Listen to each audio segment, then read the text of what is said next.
కైలాసంలో ఉండగా ఇలా విష్ణులోకం వచ్చామన్నాడు విష్ణుమూర్తి గారు. జరిగింది మొత్తం విష్ణుమూర్తితో చెప్పుకున్నాడు శంకరుడు. ఓహో అలా జరిగింది అని చెప్పి క్షణాలలో మోహినిగా ప్రతిష్టమైన విష్ణుమూర్తి గారు.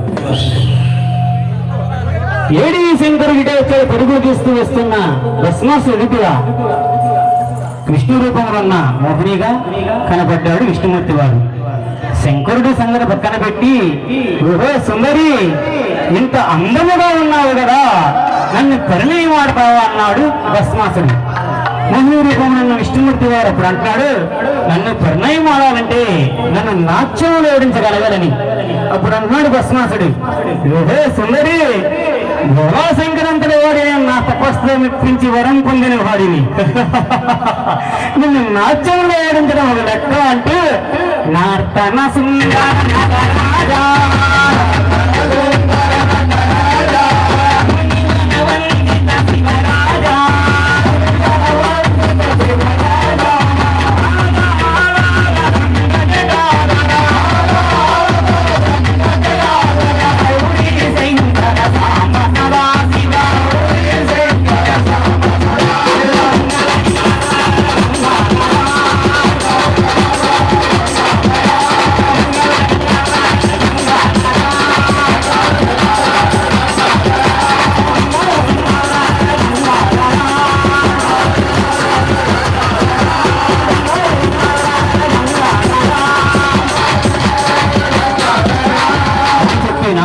మైమరిచిపోయి ఇద్దరు కూడా నాట్యం చేస్తూ ఉండగా మోహిని రూపంలో ఉన్న విష్ణుమూర్తి గారు ఎప్పుడైతే తన సరసిపై చేపెట్టుకో నాట్యం చేస్తున్నాడు, శివుడిచ్చిన వరాన్ని మర్చిపోయిన భస్మాసుడు నాట్యములు అప్పుడు పడిపోయాను స్వామి.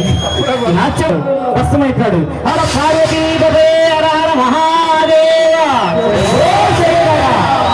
మేము కానివ్వండి అమ్మవారు కానివ్వండి చాలా ప్రాక్టీస్ చేసి ఎంతమంది ముందు మిమ్మల్ని అంతా నాన్న పడుస్తాం. ఏ ప్రాక్టీస్ లేకుండా పావు గంటలో రెడీ అయ్యి వచ్చాడు. మామూలుగా భస్మాసుడు వచ్చాడు. అలా అందరూ ఒక్కసారి అన్నయ్య కోసం తప్పట్లు గట్టిగా తప్పట్లు యశోదమ్మ